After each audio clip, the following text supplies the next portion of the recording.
Two men were arrested in a $47 million phishing scam which targeted NCB customers.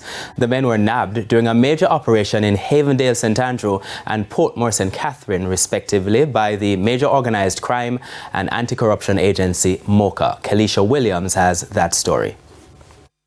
Around 5 o'clock Wednesday morning, residents in a section of Portmore, St. Catherine and Havendale, St. Andrew were surprised by these investigators from the Major Organized Crime and Anti-Corruption Agency, MOCA, and the St. Andrew North Police. The raids are connected to a $47 million phishing scam which targeted NCB customers. Director of Communications at MOCA, Major Basil Jarrett, said the team went in search of two men who are connected to the scam. Both men were picked up. We also seized a number of items which we believe will aid us in our investigation. The men are expected to be charged later today, possibly later this week. And the investigations will continue. As I said, this is something that has been going on for quite some time now, and we're determined to break the back of this particular cybercrime. While Major Jarrett did not give the specific details on how the scam was carried out, he told TVJ News that it involved online transactions between the scammers and unsuspecting NCB customers.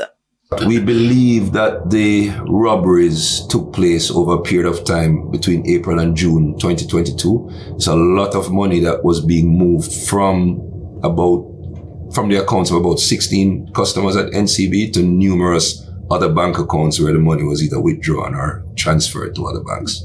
What I can say though is that NCB has been very helpful. They've been instrumental in helping us to break the back of this particular crime, and we encourage other banks to be equally supportive and collaborative when these things happen. In the meantime, he indicated that there has been an increase in phishing scams since the start of the year, and so he's urging Jamaicans to be careful. It's almost like a cat and mouse game where we are always one step behind these individuals. They're very crafty, they're very clever, and it is a challenge for us to keep up to date with the newest techniques that they're using.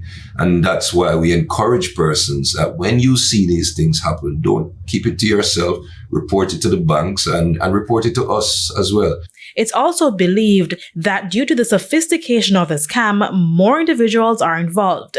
Now, phishing is a common type of cyber attack. Cyber criminals trick people into sharing sensitive data by sending them emails or text messages purporting to be from reputable companies. Kelisha Williams, TVJ News.